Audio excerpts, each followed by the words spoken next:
All right. Well, we're gonna go over from the last meeting. We'll talk a little bit about Overwatch, and then we'll try to keep it short right now. But then, James, we can gladly talk later too. So from last season, at the end of the last season, um, we had talked in the advisory council about not probably being able to do Overwatch due to Blizzard's crazy restrictions. And then I think in the coaches meeting, Nate had said something about maybe trying to do it dark mode. We are going to try not to do anything dark mode at all. We're going to try to do everything legal as we can because it's just not a IEN. We also belong to a interstate. You guys like what's the acronym stand for? You guys have to tell me. I don't even know. What? Interstate Esports Alliance, I believe it is, Thank ISEA. you. Yeah. So, and they work on different deals and stuff with companies and kind of pass different deals down to the organizations. So we have to be compliant and stay with whatever the companies are wanting us to do. Sucks. Nobody likes it, but they have a little bit harder restrictions on stuff than League even did with Riot. So basically, a 2 week versus a 1 week kind of stipulation in there, but I can share details with that if anybody wants those. I can send those to you.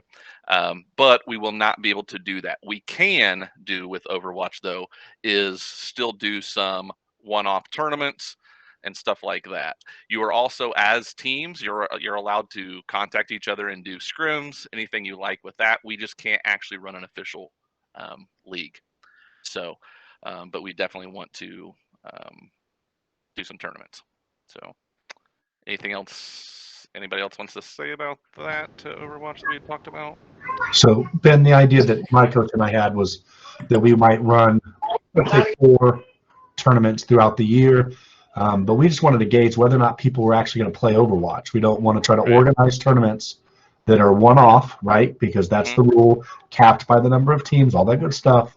We don't Right. want to do that if nobody's going to play it. Correct. So that's the primary question I have is, are there still teams wanting to play? And then I think too is if there's too many, how coming up with a plan of how you'd organize it because you can only have 8 teams. Right, right. It'd have to be. Too. So We'd have to figure out who gets to play which one, and right. we'd try to get people playing. But we're almost for sure going to end up Valorant. Mm-hmm. That's what we think. Right. But we don't want to abandon it Right. because next week Blizzard might. Yeah, and that's the thing is, hopefully we'll see what happens with Overwatch 2. We have no idea, what they're going to do. I have no idea why they're even putting these stipulations in play anyways. But who knows? So, Yeah, so James's suggestion might be like do kind of what the league would do, engaging interest, make a Google form and put it in the Discord and just ask, like, hey, I right. mean, Yeah. The big thing No, I is how mean- you advertise it as well. Right. Like if you make it public on Twitter, anybody in the state can just randomly, like a group of 12 or 13-year-olds can just randomly make a team. They don't have to be from Indiana high schools. Yeah. They can just join. So depending on how you publish it and advertise it, that's a big way of how many teams you're going to get, which trying to get us, your 8 teams in, I wouldn't think you'd publicly advertise it anyway. You would just do it in the Discord or Google form or something like that. So Yeah, I mean the That's what Overwatch you would be channel's able to do. still there. The Overwatch channel's still there. I would put it out in Overwatch, and you say, is there any who would be interested if we did, do some X amount of tournaments or something? Yeah, the server looks a little bit different. We do have titles that are now organized under like the community open section, and yeah, you're totally welcome to post anything you want about like throwing your own tournaments for those. We would be happy to like assist you getting that information Mm-hmm. out. For sure. We as an entity though can't legally go and run Overwatch competitions that don't follow those guidelines though because of the liability meanings. Uh, Essentially what you have to realize is the reason companies do this is because these games are their valuable assets and they are looking for new avenues to monetize these Yeah. assets as teenagers are getting more involved in like structured esports. So it sucks, but yeah, I would definitely post something in there, James, for sure, and see what we Yeah, can get going. we'll do that and just kind of gauge where people are. I Yeah. appreciate you guys. Yep. Yeah. No problem. Cool. So that was the last meeting follow up. Yeah. June meeting was real short because everyone wanted to get into summer and move on. So that was pretty much what we had. New business is a lot of stuff, and we're going to try to go through things methodically, maybe slightly quickly, but still in enough detail that hopefully helps. If we're going too fast, I guess just kind of utilize chat in particular, because that might be the easiest way to get thoughts out there that we can cover. The first one, arguably the biggest, but maybe not, we'll see how things go, is if you didn't see that Nate stepped down as executive director of IEN, he announced and that was finalized. So we're in a transition period between what leadership looks like in a leadership structure. So we're all really thankful for Nate and the way that he led ISIN and what he did. And you can ask him, part of the reason he's stepping down is because he wants to see IEN grow, and he didn't think it could happen with his presence still here. So like that's what we're looking to do, is kind of take the structure and tweak it and change it so that it makes sense, and allows us to grow in a way that we might not have under the previous structure. So that being said, the new leadership structure you see here is different from what it was. So before there was staff, which used to be advisory council before they were staff, and then transitioned into a staff role, who kind of functioned like the decision-making body with Nate. So they were involved in all those sorts of planning and decision-making meetings, and kind of ran the league as title runners, coming up with rules and all those sorts of things. The advisory council was a group of us who provided input, but was kind of nebulous in a lot of ways, trying to figure out what our role was. So what we're doing is we're transitioning into a board of directors, which in some ways is analogous to what the staff position was. The staff members are rolling up into the new board of directors, and this will be the legal board of directors for the organization as well. So per laws in Indiana and across the country for nonprofit organizations, we have to have a certain number of officers in board of director positions and all those things. So they will be the legal directors of the organization.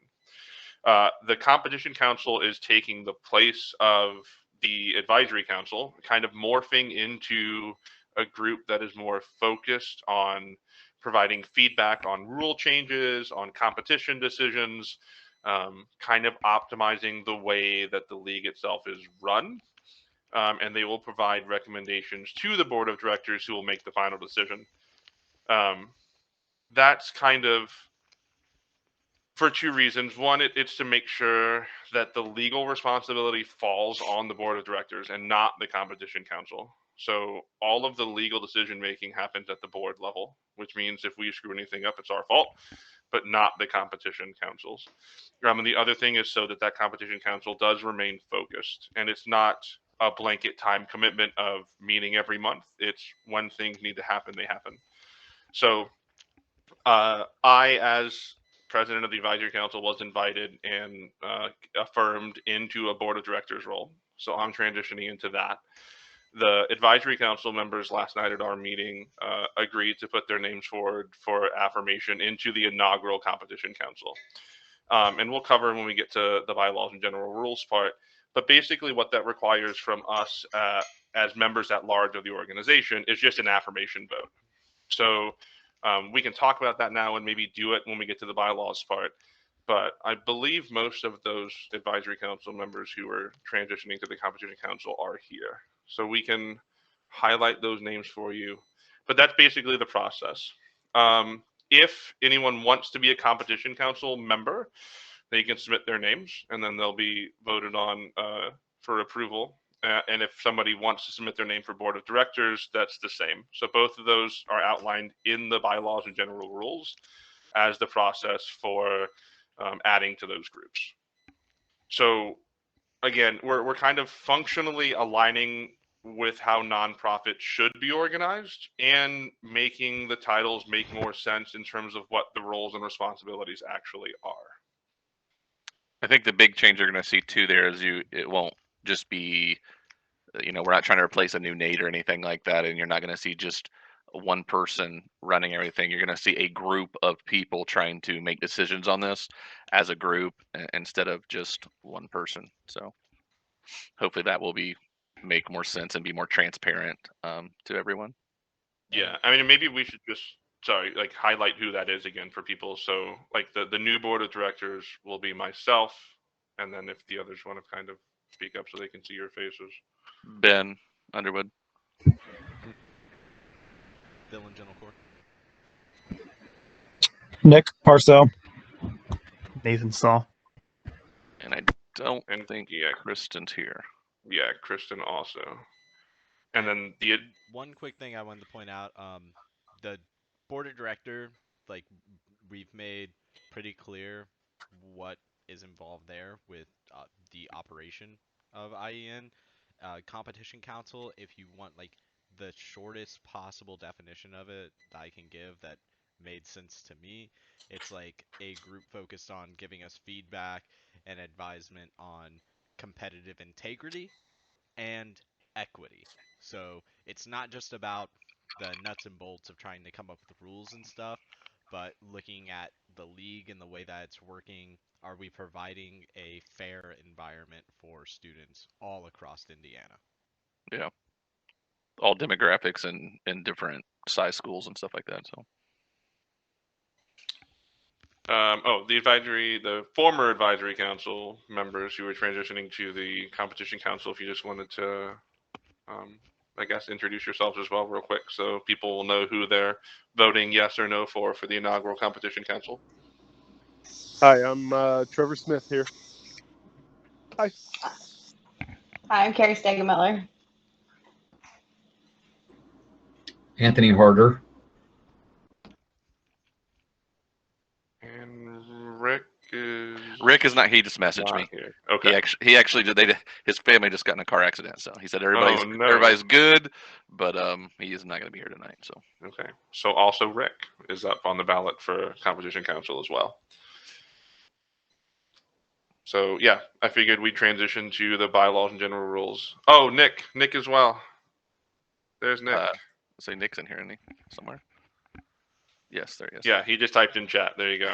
Talk right now. So yeah, Nick is also transitioning into the competition Yes. council. Okay, great. If we want to take a look at the bylaws and general rules, like you said, Joe, can you go ahead and pull those up on your screen share? I can, if I can remember which of our subfolders they're in. Got it. So you should be able to just click on the thing too, right? And we They're are linked in there. trying to do a better job of getting out information to you.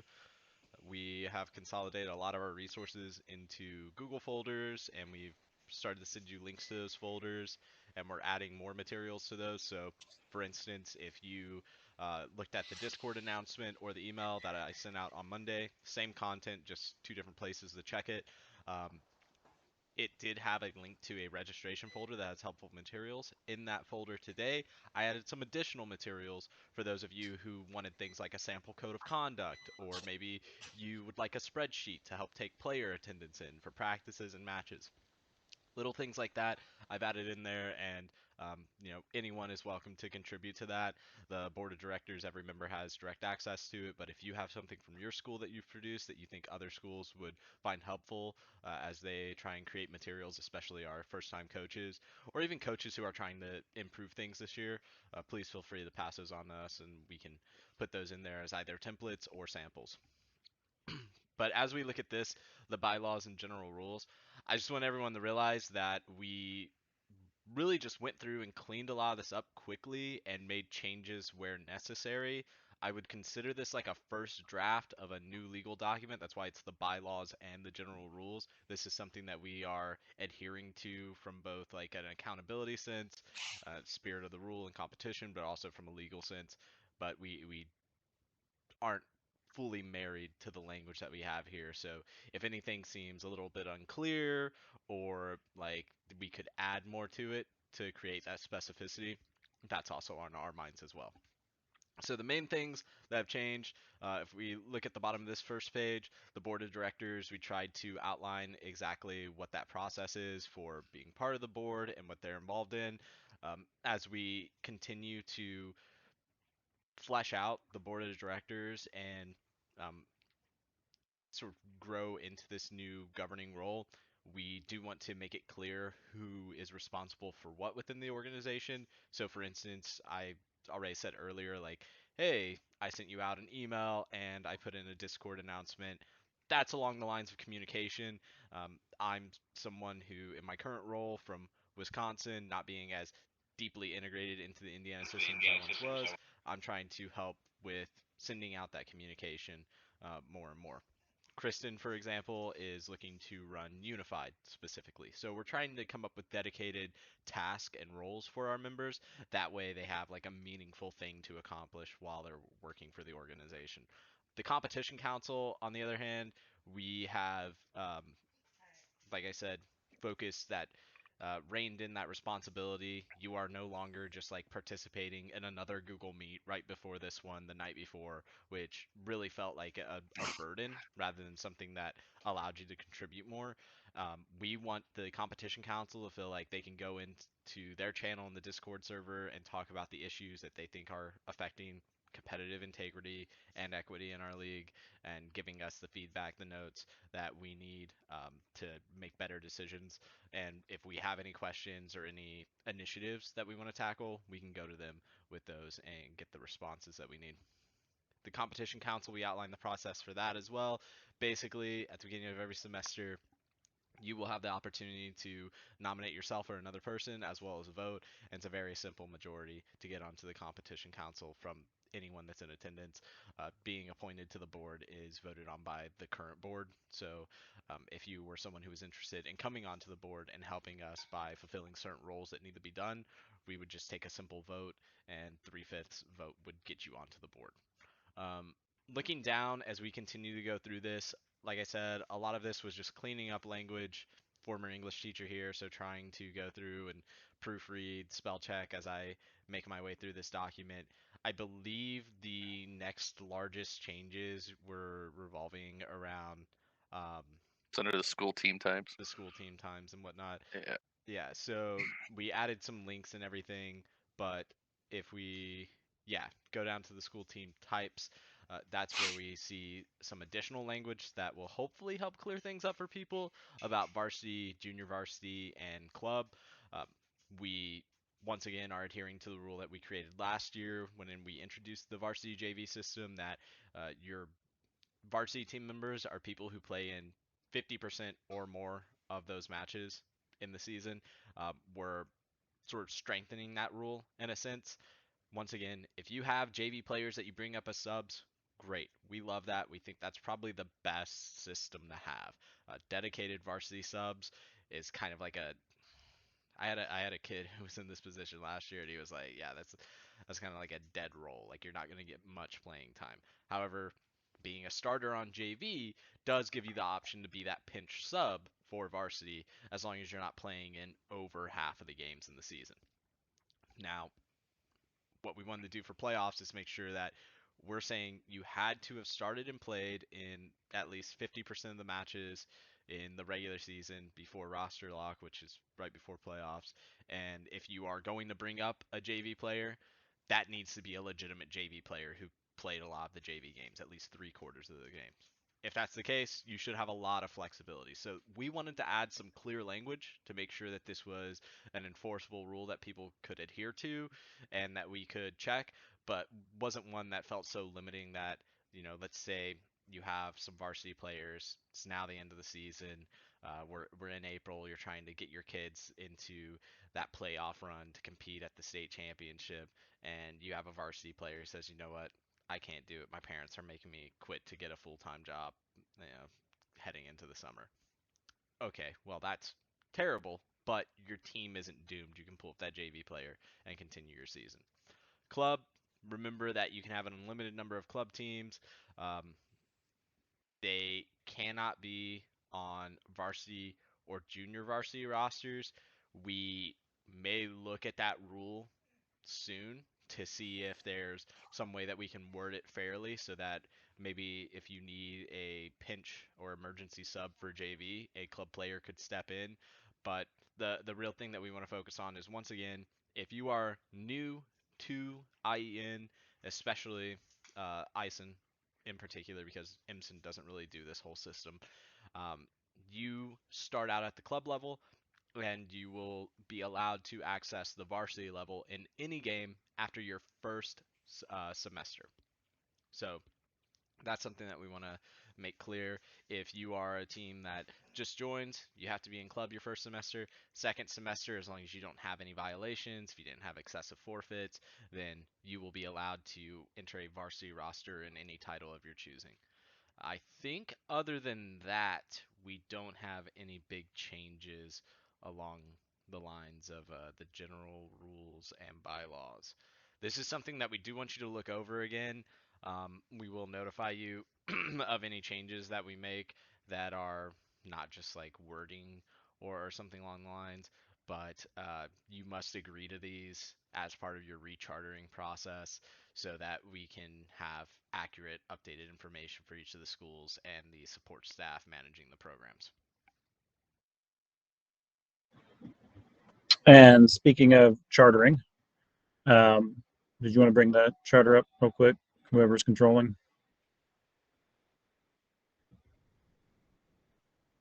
I think Joe's driving. Okay. Just this is very similar to what you've seen in the past if you've chartered before. With the transition and leadership, we have realized that there's some things that maybe have been lost in the shuffle as far as emails and communication and school documents.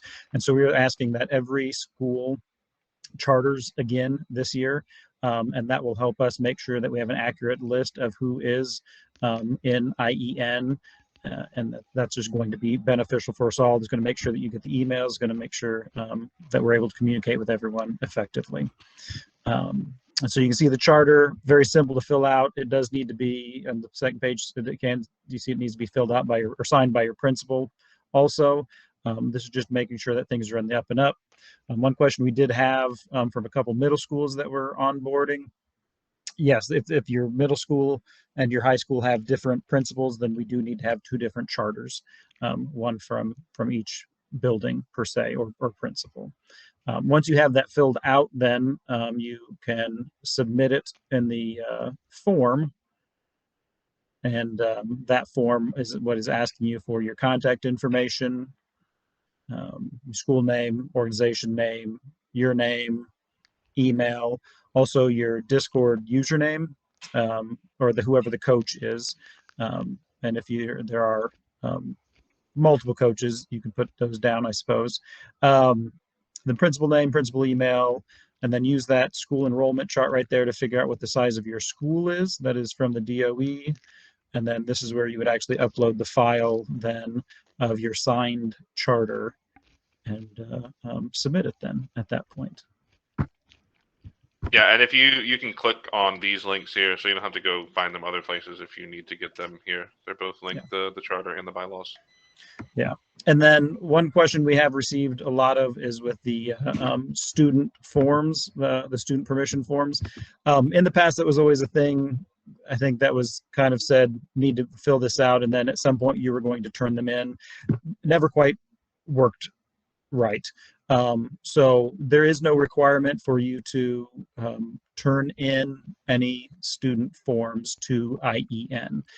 However, we do always encourage you to have some sort of form to help yourself out and to cover your own bases. That way you make sure you truly have parent permission to have that child involved in your organization. But that is not anything that we are going to collect as an organization this year. Okay, so that should move us right into registration and how that's looking for the fall. So before we get into how to actually register, we are going to post some information on help sessions where we'll be in a Google Meet call or one of the Discord channels in the Discord, just available an hour or two a night for anybody to pop in and ask their questions for registration.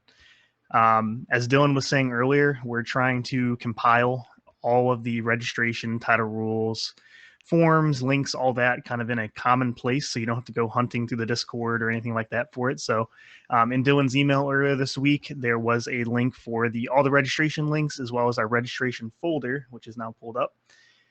So the main thing that I would look at is the Am I Registered checklist. So we try to make a checklist this year of what all you need to do in order to basically confirm that you are registered. And just a subtle note, we do have a hard deadline of September 16th for the registration. No exceptions on that, just because of the scheduling that has to take place. So like Nick was talking about, you have to submit your charter and your bylaws and general rules to the Google form. You just need to read the bylaws and general rules. The charter covers that you read it and charters your school. Your student forms, again, optional, but we do encourage you fill those out and keep them on file just to cover your own bases. Acknowledge that the hard deadline to register is September 16th, 2022 at midnight. And then we just included checkboxes with links to every single title, whether that be for the Google Forms for the 4 competition or the tournament titles, or the UGC links for the other titles. So if you do everything on this checklist, you should be pretty well off. That you've confirmed that your school is registered. Joe, can you pull up the registration links doc?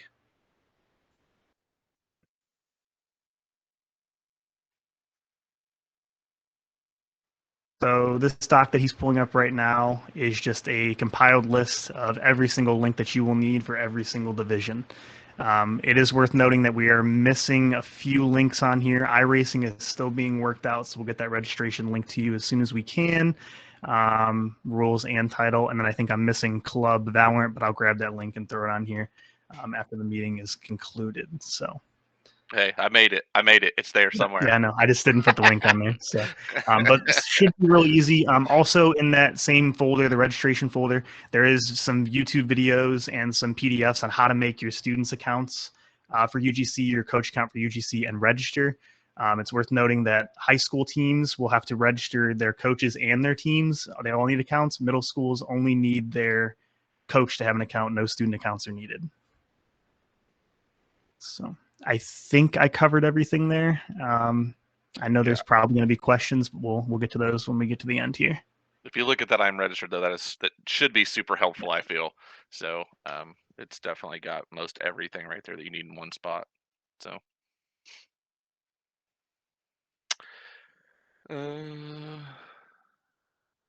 you already went over everything you want for title rules. Yeah. Are we doing anything with there? Well, yeah, title rules are the same. They're in a title rules folder that I believe Dylan linked. Again, just trying to compile everything that, so it's in one place. The hope is that this folder will never change. It'll be where you go always to get the rules and get the updated rules. Again, all rules are in there besides iRacing, still working on that, but all the title rules are updated in there. I know we had someone point out that the chess rules were different from the calendar. The calendar is always correct.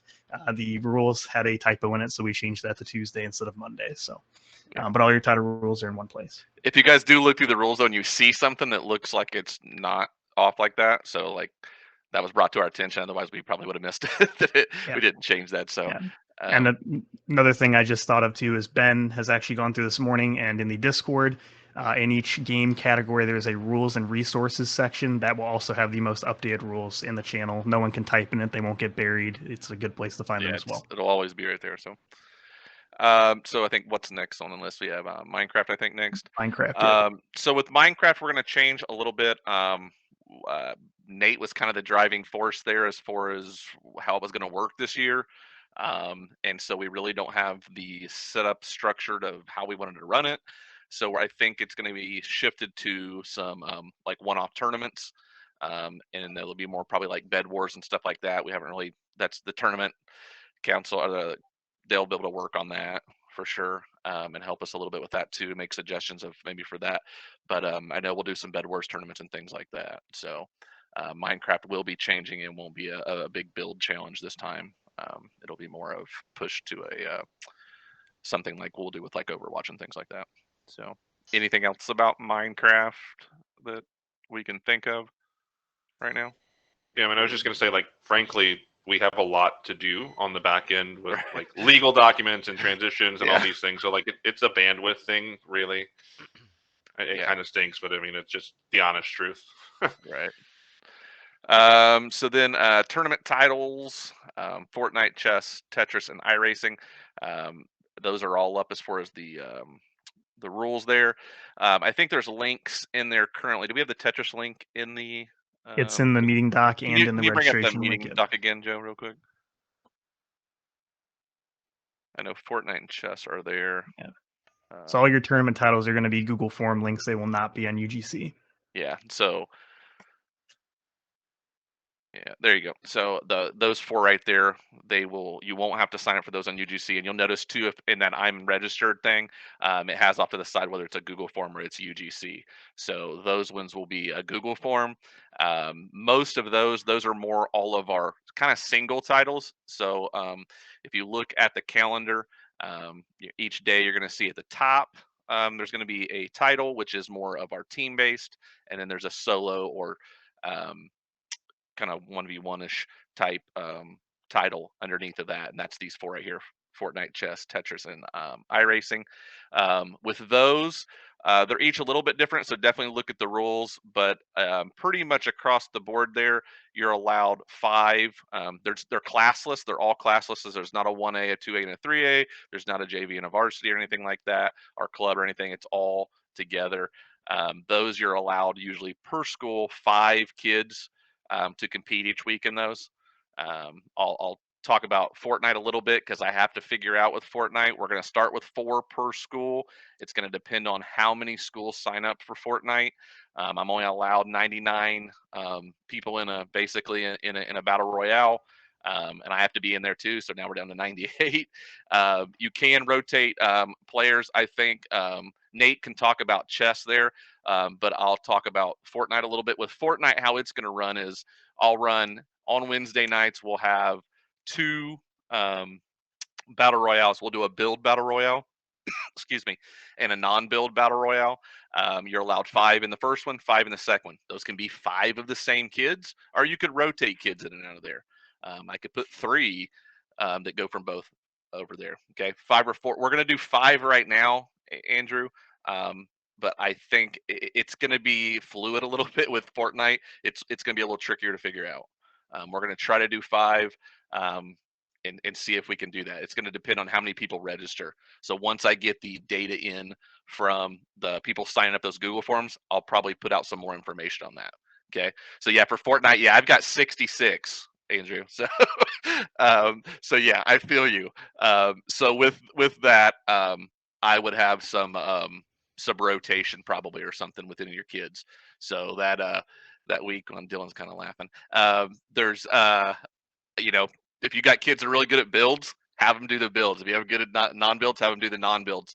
How that will work is we'll have a champion that's a build champion, a non-build champion, and then an overall build champion or an overall champion, which will get stuff together. So hit me up with Fortnite though if you need any of that. I don't know if you want to touch anything, Nathan, with chess or Yeah, Tetris yeah, I'll there. touch really quick. So Kristen's going to still be running Tetris, and it's very similar to the scoring on chess. I can speak for chess. I can't speak for the other titles that I have had coaches have more than 5 players in. They can only field 5 per week, and the final score will only be the top 5 scoring players from their school will count towards their team, and then they'll all count. Well, the top 5 will count towards the individual. So yeah, you can have as many extras you want. It would be helpful if you let me know beforehand, so I can kind of edit the spreadsheet, the scoring spreadsheet, to make sure we can account for that. But it's completely fine to have extras. So Yeah, it's the same. It's the same thing with Fortnite. I'll ask in that each week if you'll submit your 5 kids to me. So and if then you'll, thinking about that now, I will probably go ahead and edit the chess form to allow up to 10, and then you'll just field your top 5 for registration. So yeah, I think I've got 10 listed. I think in the Fortnite that you can list player wise, but it's also got a section you can put in more kids. So Yeah, and both of these registration forms are linked in the meeting notes and all that, but they're also in this folder here in the registration folder as well. At yep. the top, the chess, Tetris, and Fortnite registration And it's responses. also right there And in I'm iRacing, registered. yeah, yep. So lots of I'll different double places all check to get the with same place. Kristen and see if she's okay with doing that with Tetris, and we'll add more spots to Tetris on the registration end as well. Yeah, I know Fortnite's going to be a rough one. I know we're going to have certain schools are going to have a ton of kids, other ones are not. Also, just so you guys know, if you look at the calendars, um, it's only for high school this season for Fortnite. Middle school is the second season. So if you do have a middle school team, it'll be second season, which my middle school kids are not happy, but that's we'll figure it out.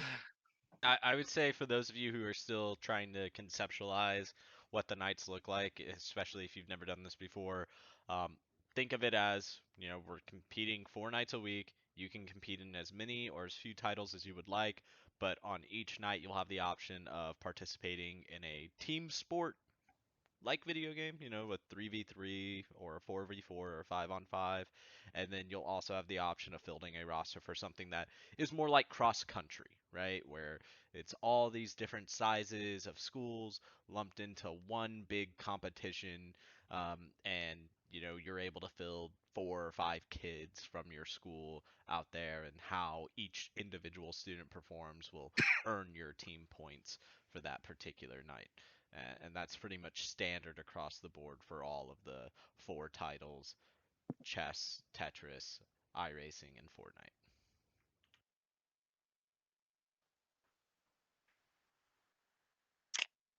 I think it's everything with that. All right, then we'll go ahead and talk about crew battles. So Yeah, crew just real quick. battles. So like Oh, you mentioned on the calendar a lot, it is updated on the website too. So we've been making changes on the website as well. So if you ever like, oh, I can't find all this junk, the website will have some of that public facing info too that you can go to and find. yeah. So if someone wants to go ahead and drop a link to the calendar page of the website, that'd be great. It's a little disruptive if I do it while I'm running the recording of the meeting. But yeah, definitely trying to improve our offerings on the website as well. So if you're thinking like, man, it's really annoying to try and go through my emails or Discord to find some of these resources like the calendar or some of the other things they've promised for us, um, we're definitely in agreement with you, and we're looking to get more things on the website so that you can just bookmark them and go right to them. So crew battle, here's like a nice GIF if you need help conceptualizing it. You see, I know Nick likes to, Politano, he likes to think of it in terms of like a Pokemon battle, where you send out your first Pokemon, and if they live, they keep fighting. If they lose, you send out your next one. And that's essentially what we have with crew battles. We're going to send out, each team's going to have 4 players rostered, ready to go, and you will send out your first players against one another, and then they will have 3 stocks. As one player loses their stocks, they will rotate out. The next player on the team will come in. Let's say they went against an opponent that lost 2 stocks. Before that second member of crew 1 goes in and the first member of crew 2 goes in, that crew member will start on crew 2, will jump off the stage twice. That way they only have that 1 stock. They don't have to match the same percentage they ended the previous bout at, and then they will play from there. So we hope that this adds a better team element, a better strategic element for those who want to bring your players together for Super Smash Brothers and make it feel less isolated. But it's also going to be easier on coaches to run because we're not constantly communicating picks or stage bans or anything of that nature. So it should be much less troublesome for our coaches. The issues that we deal with Smash are always going to be there in terms of like potential lag or whatever, but that is mitigated because it's less of like, oh, I'm 1v1ing this person in a best of 3, and if I lose out valuable points for my team. And then there's also times where we know with the point structure, there were times where that match felt like it didn't matter. The match could have already been decided because 4 people lost on your team, and now your 5th player is going up, and if they win, you don't get any points that could swing the matter. So it feels really bad for them. So we're trying to eliminate all of those problems that we faced with the previous system. I know people are going to miss 1v1s. That's something that we care about deeply. We are continuing to try and work with colleges and the schools that want to run 1v1 tournaments and get you that information, whether it's online or in person. We're going to continue looking at ways to facilitate good, healthy, in-person 1v1 competition for all of those players. But yeah, our goal for this year is to implement this crew battle format, which is becoming more and more popular with collegiate leagues, like NACE and NECC, as well as other high school leagues across the country. The rules for that are updated. They're available to you. I hope it does a great job of explaining this, but essentially each player fighting each other one-on-one, but once you lose your stocks, you rotate out to the next person on your team and continue fighting in that set. As we move through the sets, right, coaches can shuffle the player order, but you still have to let us know who your very first player is, and tell your opponent what fighter they're choosing. That way, there's no counter picking at the beginning of the round. I'm not put at a disadvantage. Like, let's say I was going against Ben's team, and he tells me, well, my guy's going to lock in Roy. And then I go back and I talk to my player, and I come back and I say, okay, well, my guy's going to lock in Pikachu. Like, we have to both disclose together, Roy, Pikachu. Okay, see you out there. After that, though, it's fair game. My second player knows that their guy plays Roy. He can now, like, as he's sitting there watching his teammate lose to that Roy, he can think like, ah, man, who am I going to play that's really good against this Roy? Right? That mindset. If you scroll down real fast, we can just cover stages very briefly. We will have weekly starter stages so that it's very simple. Going into week 1, you just need to set the arena to have Pokemon Stadium 2 as the stage. And then the person who lost the first set, they will have the option to pick the second stage. There's the stage list. It's very simple. So if you're at week 1, you play on PS2, your team lost, okay, what do you want to do for the second game? It looks like you can do Pokemon Stadium 2, Battlefield, Hollow Bastion, or Small Battlefield. Those are your options. Short, simple, to the point. Hopefully it keeps people going and coaches aren't as stressed out on Super Smash Bros. Night, especially if you're running multiple rosters.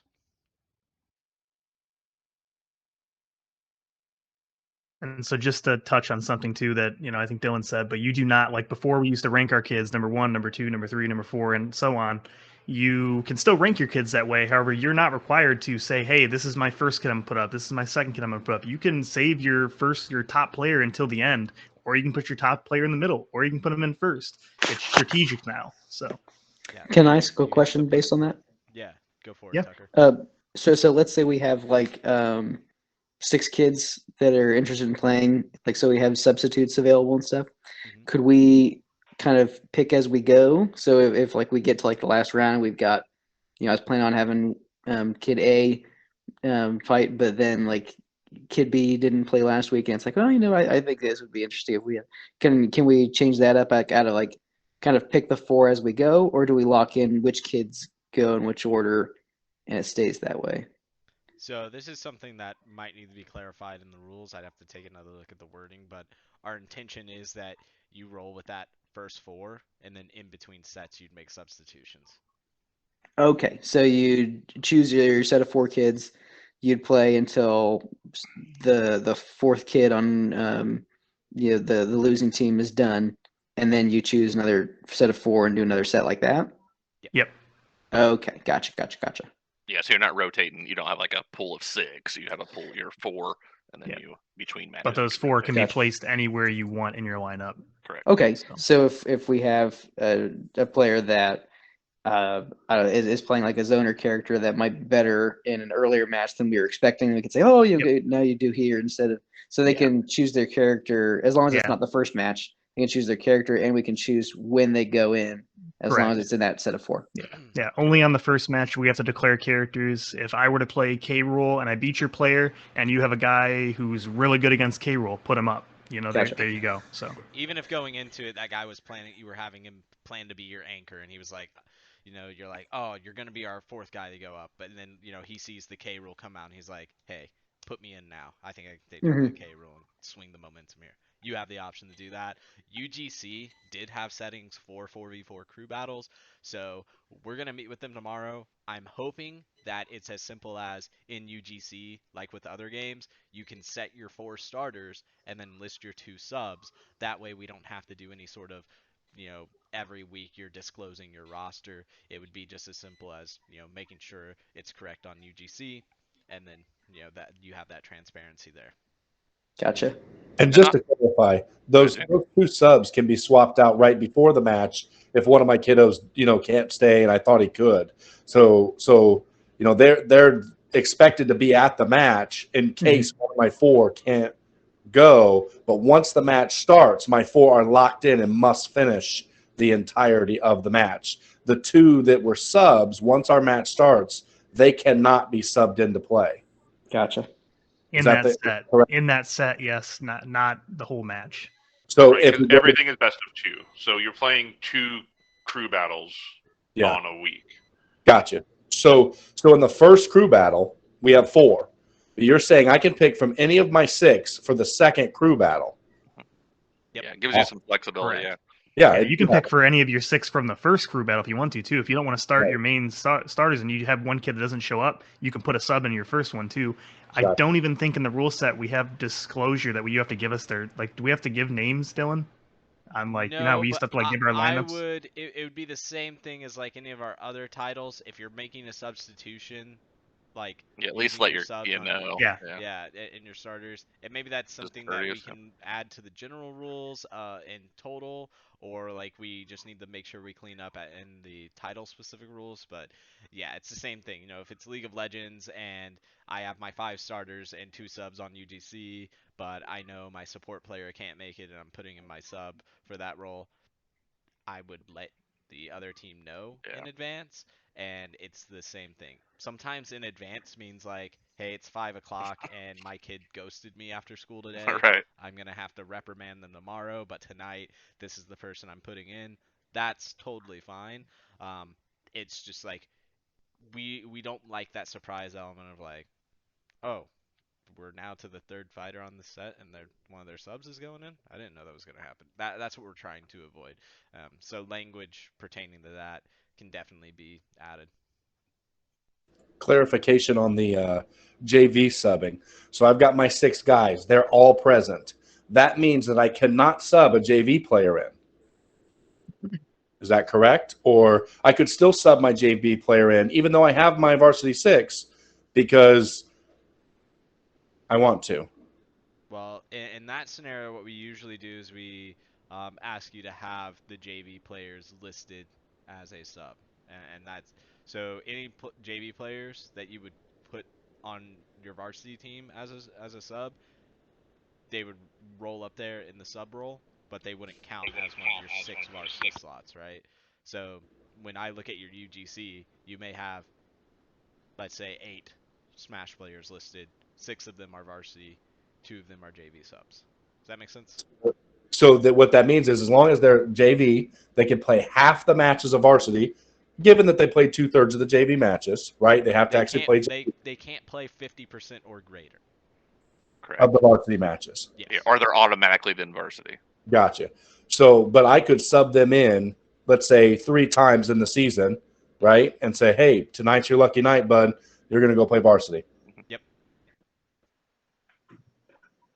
So just to add one thing on top of that, I don't know if we made this clear in the rules. So let's say my player, the first player I send up is playing Luigi. He loses the stock, beats the other person out. He cannot switch characters going into the next game against another kid. He has to stay Luigi if he played Luigi. Now when that crew battle is over, he can then switch characters going into the next set, but he cannot switch once he picks a character. He has to stick with that character. Can I ask a question about getting to the right stocks then? Yep. This might be in the rules. I haven't gotten a chance to read it, so that might be my bad. But so how do we know when to kind of start the match if someone has to go and jump off the edge a couple times to lose stocks? Like, does it like as soon as they come back, it's go and they have a little bit of invincibility, or it's after the invincibility. Yeah. Okay. Yeah, it is Tucker. It is in the rules. It talks about not charging abilities and things like that. I believe the other player is not allowed to move while that person is off the stocks. Yep, okay, you gotcha. have to reset the neutral. Yeah, if you're playing like Samus into it, like when that player jumps off the stage for their second stock or something, you can't like start charging up your Buster and like be ready to go, right? Like that is a total rule violation. Gotcha. Yeah, I think this should make it once everybody gets used to this, it should make it a lot smoother and stuff like that. I think the other thing that's big is that it also adds a lot of coaching element that didn't seem like it was there at all with the 1v1 stuff. And it's a coaching element that's less tedious. Right. With that you just said about, Samus charging up while we're taking care of the 2 stocks that they lost, that could easily be an accidental thing that happens. right? Is there a consequence for that, or can we? Oh, I wasn't. Somebody's playing Steve and they started digging. Um, can we There's going just to be a learning curve for the students for sure. Like right just like the taunting and all that, there's going to be a learning curve. I think there's a like penalty in there. tell them to Joe highlighted it. jump off and then restart the match again to try to make it even, or Yeah, if one it was time you can Steve digging restart. or something, we would do that. Yeah, we'd have to either reset the match again, or like let's say you are Samus and you charge it up, we'd ask you to turn You around could and just fire it off, and then dispense it, yeah. But yeah, with like Steve digging, you would have to basically restart. Maybe have some kind of written in there like one time where we'll restart the match, but if it happens a second time, then it's like a stock loss or something. Or I don't know if we want to write something like that in the rules. I don't know. yeah, the intention is like if you do it multiple times, like we just go to the next player, like you just forfeit your stocks. Yeah. And that, like, those specifics would be great recommendations for the competition council to consider as one of their inaugural jobs. So, speaking of Because I Trevor's which, can. on it. we Trevor's do need on to it. actually vote on that. So, Yeah, let's move on. while we remember, and before we get to anything else, let's take a simple verbal vote on the competition council members that we introduced. So, if you're in favor of those 5 members, including the one who's not here, being a member of the competition council, vote aye verbally, please. Aye. Aye. And those opposed, opposed vote Aye. no. Great. So we have Ayes have it. an official competition council as voted on by the members of IEN that will go in the minutes. It And was a then they close can one, Trevor. continue It was a close one. You made it, buddy. So we'll tell Rick too that he got voted I got on. him. He, I he got was him. worried, so we'll let him know that he passed as well. And I think the only other thing on the agenda is we are going to Yep. transition to a new link for coaches meetings coming up, just so that we can do things like record and not have Dylan run OBS in the Yeah. background. So that will be coming out in Dylan's communication soon. So we'll make sure that's on Discord and emailed and all those things. So just make sure that you're on the lookout for that new link come next month, because if you come to this one, we won't be here. Also, I feel like we do this a lot. Nick, is there anything else that you want to highlight from middle school? Because I know we seem to skip over middle school sometimes. No, I think we're good. We're simple folk. We know what we're doing. We're simple folk. So Knockout City, new though, right? Correct. So new title for this first season. So Knockout City is new. Fortnite will be new for next semester. Yeah. So we could spend a lot of time talking about a lot of specifics, or we could allow you to come to these help sessions that we're going to have. Post in Discord if you need help or have specific questions. Tag the new competition council with things like the idea for getting in on the Smash Brothers rule sets for some specifics and things like that. That's what they're there for. Yeah, so like if there are broad questions that are for the good of everyone, you can type them in chat and we can kind of go through some of those. If you have specific questions or need help, we're going to encourage you to save those for a more individualized time during those help sessions. Can I add one thing real quick, Joe? Yes. So we'll post when those like specific dates locked down for when those help sessions are actually going to be, so you know what times will be available. And then one thing, I don't want to go fully back to Smash, but just going to say real quick, me and Joe will, if anybody's confused, we'll be working on making a tutorial video of how a match is run, just so everybody can have that to view. So hopefully next week. I'll ask Shauna right there. Ask a question too about Fortnite. No, the Fortnite is really weird to. It's really weird to run and somewhat difficult, honestly. But basically, what'll happen is you'll look at the rules in there and stuff. It'll talk about the Discord. I will have a Fortnite Discord that I will invite people to. It'll be just for Fortnite. I'll have to post at 5:00, 5 p.m. Eastern Standard Time. I will post the first code, and the kids have until 5:15 to get in. I hit the start button at 5:15. If they make it, they make it. If they don't, they don't. Part of the time, my own kids will miss it because they don't put in the code right or whatever it is. But I'll post it exactly at 5:15. I hit the go button. As soon as that first round is over, I will post another code and we'll have another 15 minutes and then I'll start again. Um, and there will be technical issues. I already know it. I tested it out today with my kids. I think today I had 40 kids that showed up today just for an open play. And when I did the thing, I had 30 that got in. I still had at least 10 kids that couldn't get in just because of entering codes wrong or whatever it was. So it'll be a trial and error. But Same kids play both lobbies each week, right? They can. Andrew, totally up to you as a coach. You could have 5 play in the builds, 5 different ones play in the no builds. Or you can mix however you want to do it. You got 5 kids you can throw in each one. Do however you want to do it. You just let me know. And just to Totally coaching. and just to back up, to address a question about, yeah, Shauna, with the, are there set times for matches other than 5:30 for Fortnite? I wasn't sure if that was a question regarding all the things, but just a reminder to everyone, whether you're a new or returning coach, that our match times are 5 p.m. Eastern Time Standard. You do have the option to reach out to your opposing coach, try to at least do this 24 hours in advance, and schedule. We prefer you to try and reschedule within 60 minutes of that match time. This was something that, once you start competing against coaches, you get a feel for it. Like last season against Joe and Ben and Nick, like I developed sort of like an understanding of when their schools got out and what time it was good for them or reasonable for them to compete against, and vice versa. They probably understood, like, oh, this is probably when Carmel's going to ask us to play us in Rocket League or something.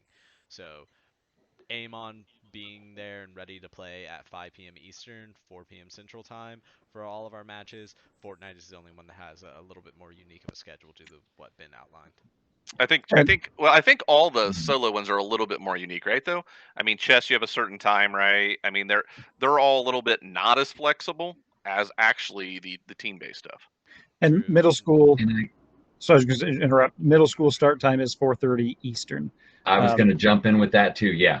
4:30 Eastern for middle school. Obviously, if a school needs to move it forward, backward, I mean, that's between the two coaches. Yeah, with And chess, Tetris, and iRacing, we try and get those yeah, started at those specific times rather than letting you reschedule just because so many schools are involved. We'll talk to Drew, who ran iRacing in the spring, about his vision for the upcoming year, but it's similar to what Ben deals with, where he tries to get all the drivers into Discord. He tries to do a pre-race meeting, talk about some issues that he might have seen in the previous week with cars hitting each other and everything, clean driving, and then he'll try to spin up that lobby as soon as he can. yeah. That's the same thing. Fortnite, I'll have a short meeting every single time, and I'll say the same things. The kids get tired of hearing the same thing every week, but I'll say the same things every week. Answer is Shauna. No, my kids weren't, because I'm in a public virtual school, so I don't have a lab. None of my kids are in my lab, so I'm a totally unique situation. So To bring up something else too, sorry, I don't think we touched on this, was we're going to be working with UGC to change how club matches are done. Last year we did them through a Google form. This year you should, in theory, as long as UGC has this working right, be able to show up an hour before your match time, get in the queue, and then you would get matched against someone at 4 p.m. Central, 5 Eastern. Once you're in that queue, you're committed to showing up to that match, so you would receive some sort of penalty if you queued and then didn't show up. But if you don't have the students available for that night, you just wouldn't join the queue. So we'll get more information on that after we hear from UGC. And for those of you wondering like what the penalties are, we're trying not to be intentionally vague about this, but the idea is for club matches, like, honestly, because you are opting into the match so close to the match time, we are pretty harsh about those. If you forfeit more than once and you're a new school, you are not able to be eligible for varsity your next season. So you're going to go under another season or split of probationary. So let's say in the fall you had 2 or 3 club teams, and one of those club teams you had to forfeit twice. Well, your school's going to have to be on probation for the spring, just because we need to really crack down on any sort of forfeiting that takes place in our league. That's the number one thing like most esports leagues are struggling with, whether you're big paid leagues or smaller state-run leagues. Everything in between is forfeits. We want to make sure that people are showing up to these matches with students from their school. That's the dream. And then in regards to a program that isn't like in the probationary phase, your team will potentially face, disqualification from the rest of the club split or season.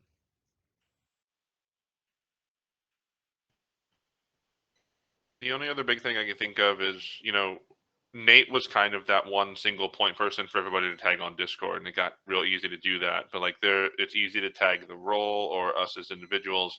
So if you need anything, still reach out. Don't let the fact that there's not one person to ping be a detriment. Just reach out, and there are more of us to be able to help you. So just that's my encouragement there. And unless anybody else has any big general things for the good of everyone, I mean, you're welcome to hang out for a minute or two. But like I said, look out for that schedule for the help sessions. I think that's going to be really useful for a lot of people. Just jump in and keep us company in a Discord call while you're registering, or if you need help, just let us know.